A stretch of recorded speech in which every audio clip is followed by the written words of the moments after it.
All right, let's jump right in. Have you ever woken up from a dream that felt so incredibly real, so vivid, that for just a second you weren't quite sure which world you were in? Well, about 2,400 years ago, a philosopher had a dream that would pretty much erase that line forever, and it left us with a riddle that still messes with our heads today. And this is it. This is the question at the very heart of it all. From the Taoist sage Zhuangzi. It sounds simple enough, but this one little sentence completely cracks open our entire understanding of reality, of the self, and what it actually means to be free. So the story goes something like this.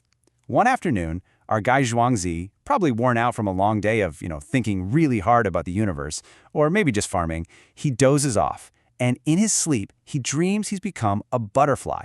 And we're not talking just any butterfly, but this gorgeous, joyful creature just flitting around from flower to flower. And this is the most important part.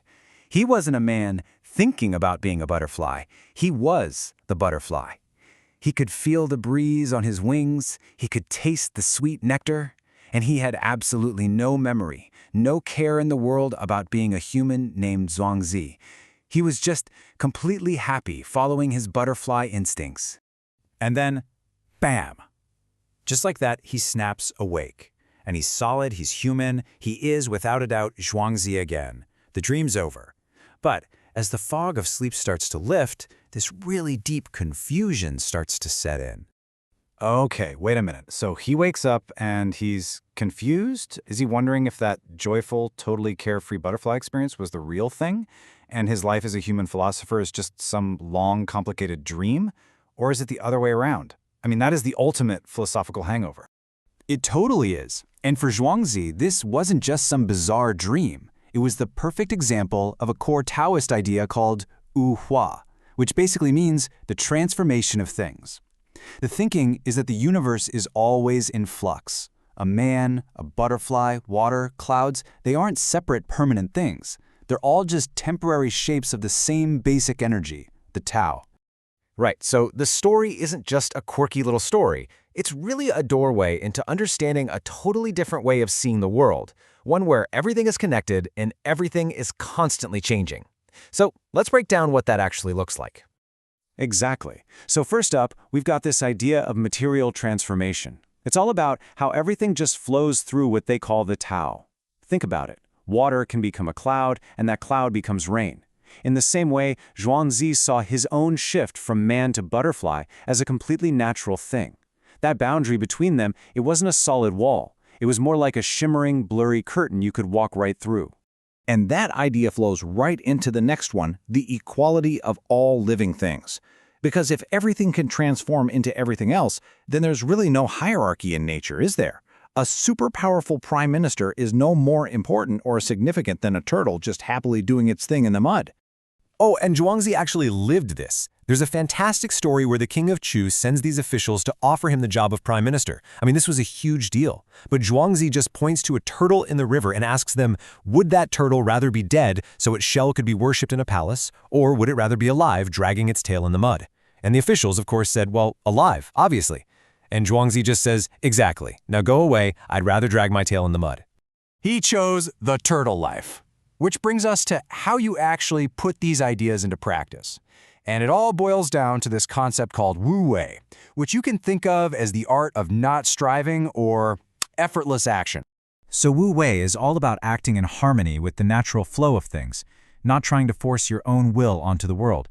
The butterfly, for example, doesn't have a 5-year plan or a set of quarterly goals.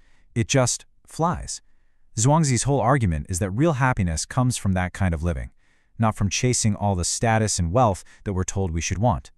That's so true, and Lao Tzu, the founder of Taoism, he put it perfectly.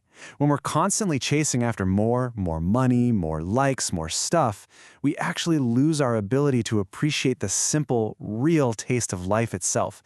We kind of become blind and deaf to what really matters.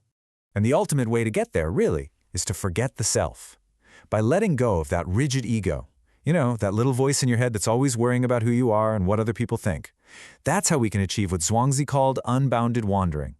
We just become free to move with the flow of the universe. You know what's so wild? Modern philosophy has a term for this. It's not just some ancient fable. It's an early form of what's now called cognitive relativism. It's this deep idea that our perception of reality is always filtered through our own consciousness. We just assume that our waking state is the real one, but we can never, ever prove it with 100% certainty. Right. So here's the big takeaway. Zhuangzi isn't giving us a puzzle that we're supposed to solve. He's not really asking us to figure out if we're secretly butterflies. He's using the dream to show us that asking the question is the trap. The real wisdom is in stopping, in letting go of our fixed ideas about who we are and just experiencing that joyful, flowing oneness of everything.